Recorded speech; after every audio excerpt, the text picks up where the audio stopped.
Hi, I'm Dr. Donald Boomgaarden, President of St. Joseph's University, New York, and I'd like to welcome you to Living Our Mission. Built on tradition and founded by the Sisters of St. Joseph more than 100 years ago, we are a mission-driven institution that provides a strong academic, value-oriented education with growing diverse campuses located in Patchogue and Brooklyn, New York, as well as online. Thank you for joining us.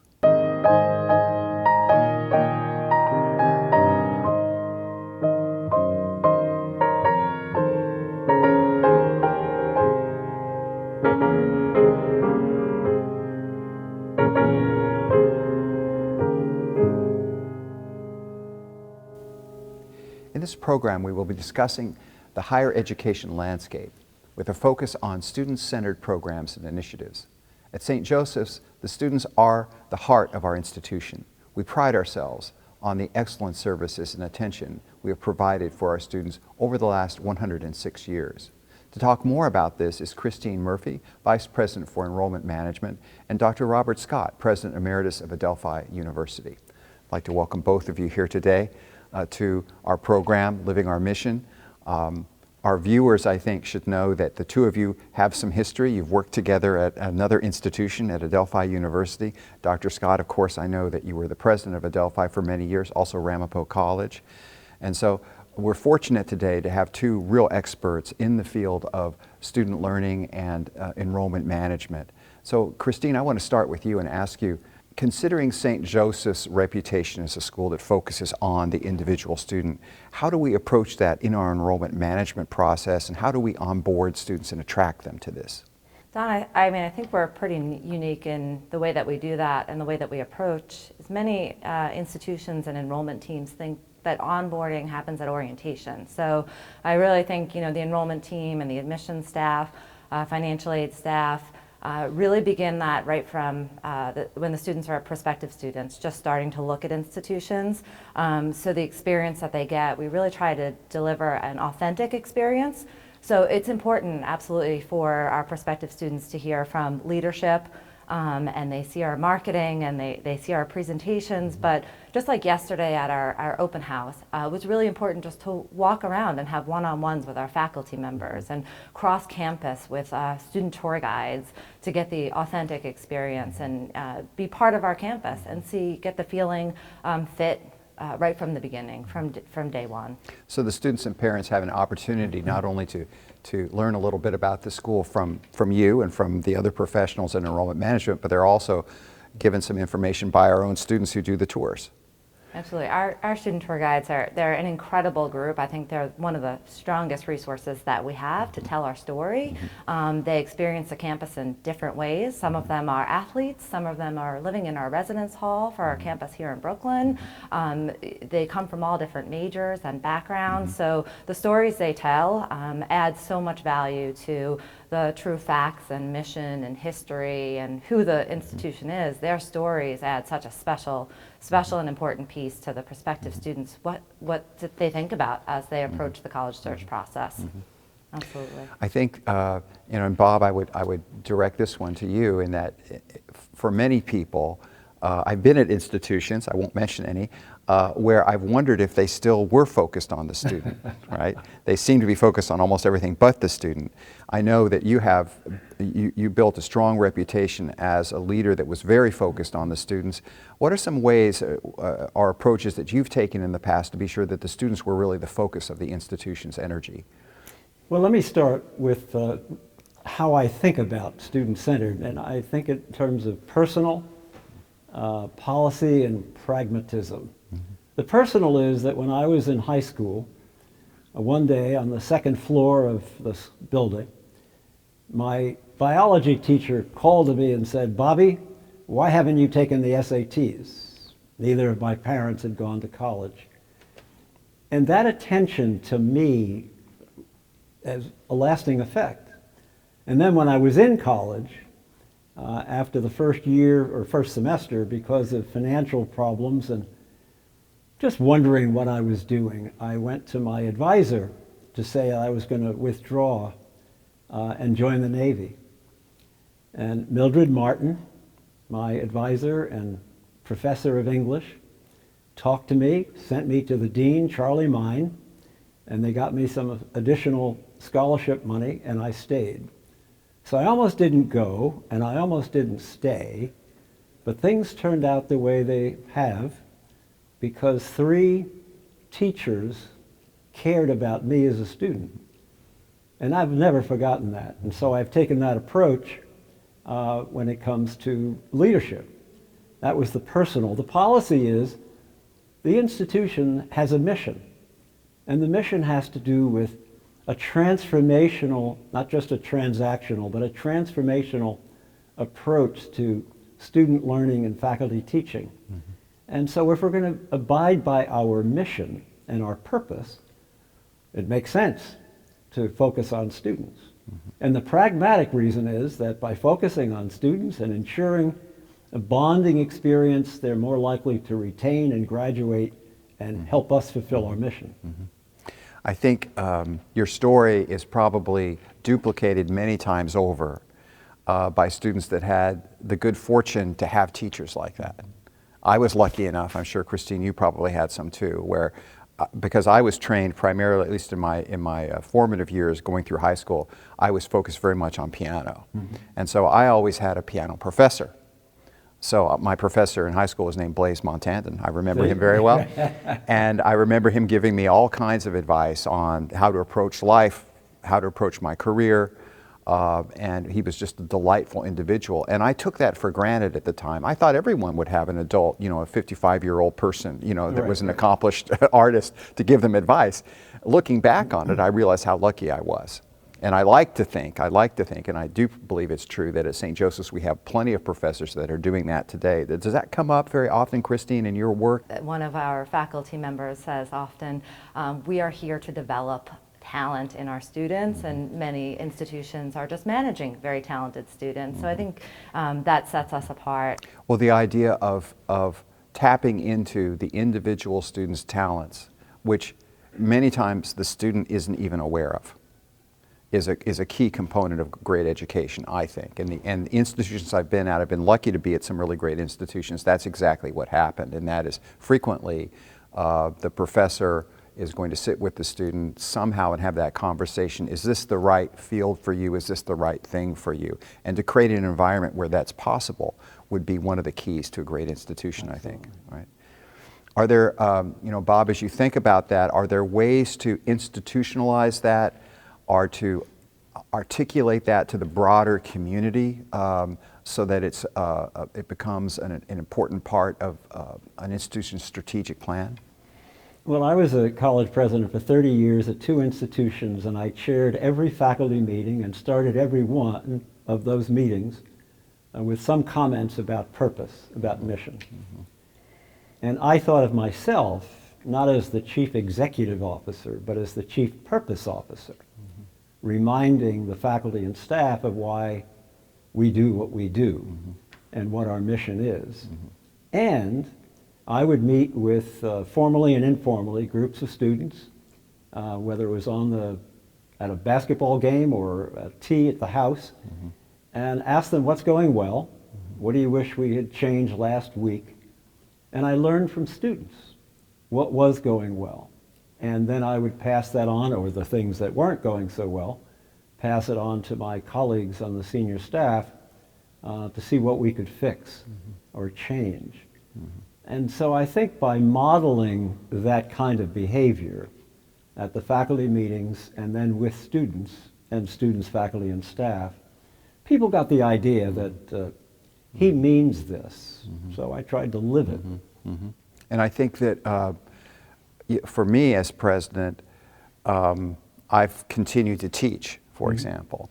And I speak frequently with the faculty about my students. Yeah. And I've been able to gain a lot of insights into the students of St. Joseph's by teaching them. Mm-hmm. But also I've had great conversations with faculty where a faculty member who otherwise may feel very overwhelmed and weary from all their committee work and all the extra assignments that we give them these days, I will mention the students and they will immediately brighten up. Yeah. Because that's why they got into the business. Right. And sometimes it's our job as presidents to remind them of that, right? And that focus on the student. and to help them to rediscover that focus. How do we focus on the individual student when it comes to retention, do you think, at St. Joseph's, Christine?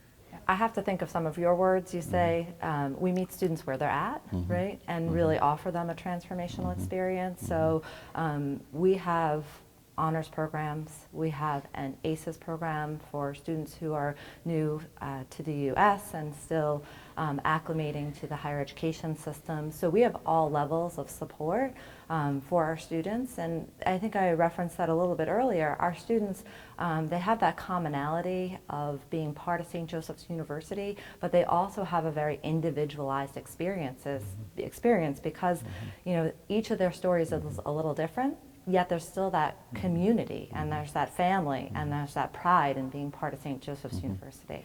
And how does that resonate? Like when you speak with them, for example, at open house yesterday that we had here on the Brooklyn campus, how do those ideas resonate with parents, for example? The personalization is something they really appreciate, and I heard a number of comments from parents and from students about the belonging and like the inclusivity and the feeling that they received, along with the information about what does it mean to apply test optional and how does the financial aid process work, and talking about the clinical experiences in the nursing program. So there was a lot of the information along with that just feeling that was created as well, because they all came to campus yesterday with, you know, looking for different things. And so having that individual experience. And you mentioned the faculty before, the one-on-one experience for our own students, but it's a beautiful thing to see on a Sunday afternoon. All of our faculty come out and talk with our prospective students who aren't even here yet. They're in high school, and their parents are involved in all different types of professions and worlds, and you know, to sit down with them and have that conversation. And so you get to see that transformational experience happen even before they become St. Joseph's University students.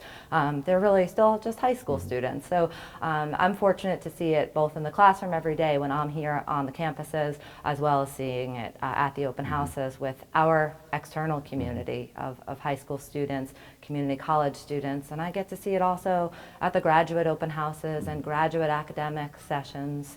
That kind of mentoring one-on-one activity then is kind of inculcated even into our enrollment management sessions. The first sessions the students have with us are sessions where they're able to talk one-on-one with the faculty. If I may, one of the implications of this has to do with campus size. I never wanted to be at a 50,000 student university for fear I'd never get to meet real students other than a few elected leaders. And one of the ways that I got to know students and parents was when they arrived on campus, those living in the residence hall, I would help them move in. I'd join with the student life staff and carry suitcases. Now, on a given day, I might meet 24 parents, but that afternoon at the orientation luncheon, I could walk in and already knew, had met 24 parents, and the interaction with them was witnessed by other people. So they knew that I wanted to be known and that I wanted them to feel welcome. Well, I think the president has to model that as well. And I was at the open house yesterday, and it was delightful to be able to talk and meet with the parents. And they asked me many very specific questions, which I couldn't answer all of them, but they knew that I was there, right? Yeah, absolutely. Well, we have to take a quick break, but still to come, more about student-centered approach to higher education.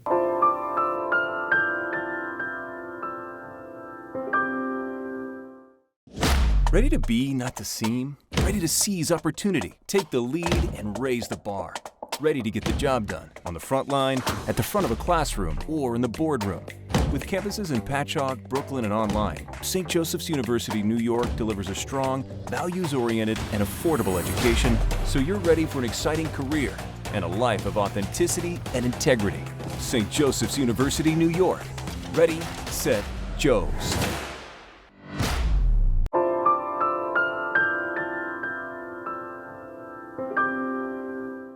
Welcome back to St. Joseph's University, New York, Living Our Mission. We were discussing the importance of a student-centered approach to higher education with Bob Scott, and Christine Murphy. Christine, hopefully we're coming out of a very terrible COVID pandemic. We've had to change and adapt in so many ways. As you look over the programs in enrollment management and our approach, how has our approach changed? What new things are we doing to help appeal to and to win over the students who are possibly thinking of coming over to us?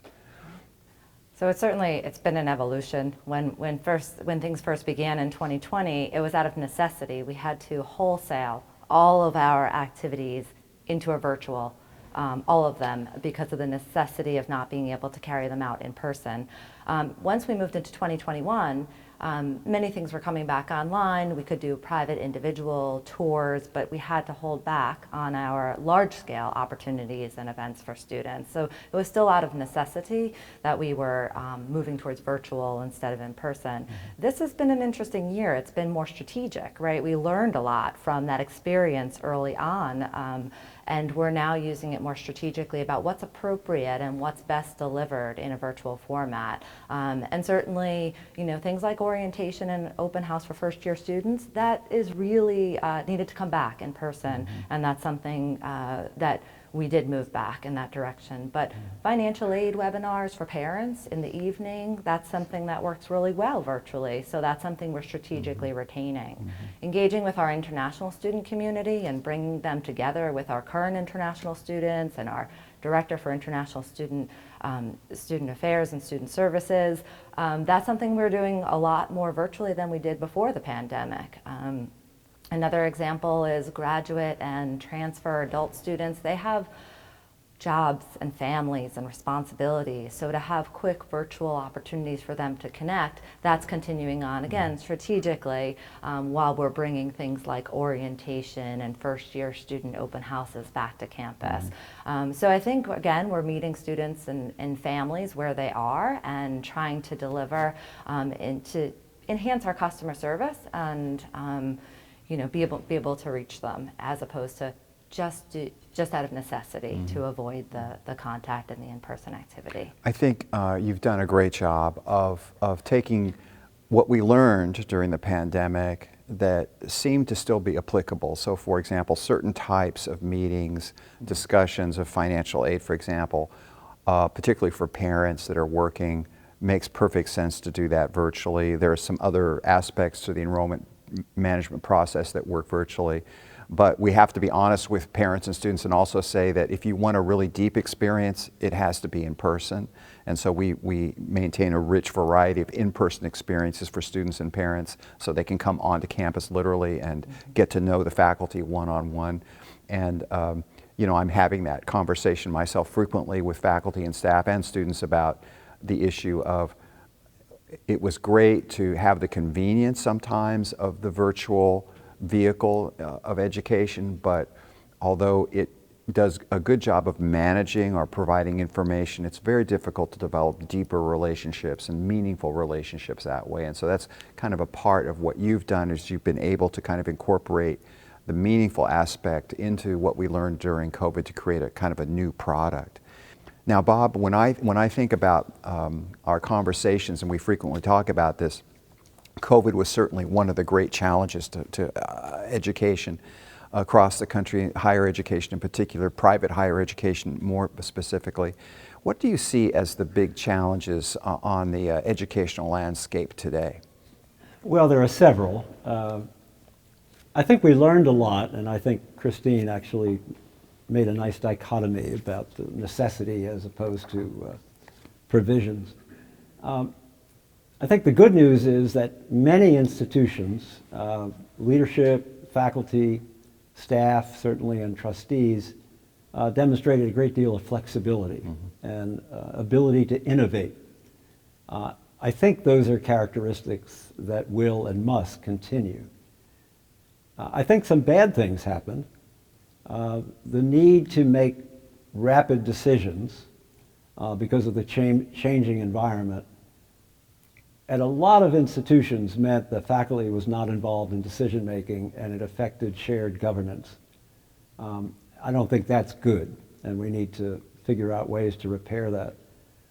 But the major forces, the potential for disease, climate change. Some of our institutions nationally as well as internationally are in very vulnerable places. Technology continues to evolve. There's an old saying back in the day when people were prophesizing that technology would take over education. Some of us said, well, you can have a sage on the stage, but you need a guide on the side, because student learning, student retention, student graduation, and fulfillment of the mission does require that interaction with faculty. So technology can be an adjunct, but it can't replace. That said, the data are that there are millions of students who are now taking at least one course online, and many taking a full program online, even at private institutions. So I think that will continue to grow. But another dynamic is that of demographics. The decline in the number of high school graduates is going to have a significant effect. There's over 50 colleges have closed or merged just in the last 5 years. I think we'll see more of that. There's a potential for the development of so-called mega universities, totally online. Southern New Hampshire, Arizona State, not totally, but large measure, Western governors. And I think we're going to see a lot of small private colleges with low enrollment, low endowment, high tuition dependency in regions where there's not much population or growth are going to either close or merge. Yes, there's certainly a lot of challenges, demographic challenge in terms of not as many high school graduates as in previous years. There's also a huge amount of financial uncertainty in the world. This can impact our graduate enrollments. And so when you look at the world around the university, you know, the idea it's an ivory tower, it just kind of exists on its own is really far removed from the reality. The reality is we have to be very aware of the lives of our students and the families and try to give them the kind of educational opportunities that make sense. And so, for example, you mentioned the online portion. We have 27 fully online programs here at St. Joseph's. And we had a large online presence even before COVID, which really helped us through COVID. Yeah. And so I'm optimistic that we'll continue to find a way to blend technology with the need for the in-person experience. And we've even made that a part of our planning. We're taking a look right now of a new strategic plan which will attempt to incorporate some of the things we've learned from the COVID experience into our approaches in education. I think that the challenge, though, as you put your finger on it, is really that the schools will not be able to just continue on autopilot. They're going to have to make some serious changes, and that's true in the enrollment management world as well. What have been some of the challenges in enrollment management in the last couple of years for you, Christine? Cost is always a consideration. It's an investment to invest in higher education. So as we've seen inflation and the economy, some of it pandemic impacted, some of it impacted by other reasons, that's a serious consideration for families. I think our tuition, the College Board puts out a report every year. It's called Trends in College Pricing, and so it provides the average cost of a private institution, for example, in our state or nationally, and I'm proud that we always come up about $9,000 less expensive than what that average is across the state. So it's been a challenge and a consideration on the forefront of the minds of families about paying for higher education. I think they recognize the investment and the value, but it's something that we are committed to working through that challenge with our families. Something that we do with our accepted students. So we talked about open house in the early stage, but once they're accepted, we incorporate into our admitted student days one-on-one financial aid counseling. So families have an opportunity to sit down and go through a financial aid package and the cost of attendance and the gift aid from the institution as well as state and federal. That can be complex, so we make sure that our institution is approachable. I talked about our faculty being approachable, but I think our financial aid team is also very approachable, and we know that's on the forefront of our families' their minds. And so, again, meeting them at that challenge and helping them through that. Our default rate is incredibly low, so we have great graduation rates. So students that are investing, it's paying off, right? Sometimes when I talk to high school families at these college planning nights, it's about admissions and getting in, but I always say, getting out is more important than getting in. And that's what we're here for, and we do really, really well at that, which makes the investment worth it and our cost affordable. Certainly, almost $10,000 more affordable than most private institutions in the state. So I think we're not without our challenges, and we are really working hard to connect with families and attract students to come see the great things that we're doing here at the university. So we're not without challenges, but in those respects, I think we're well positioned to still at least have a chance at meeting those challenges, a good chance at meeting those challenges and overcoming them. Well, I'm very optimistic with you assisting us, and the future's bright for St. Joseph's despite the many challenges that kind of loom on the horizon for higher education.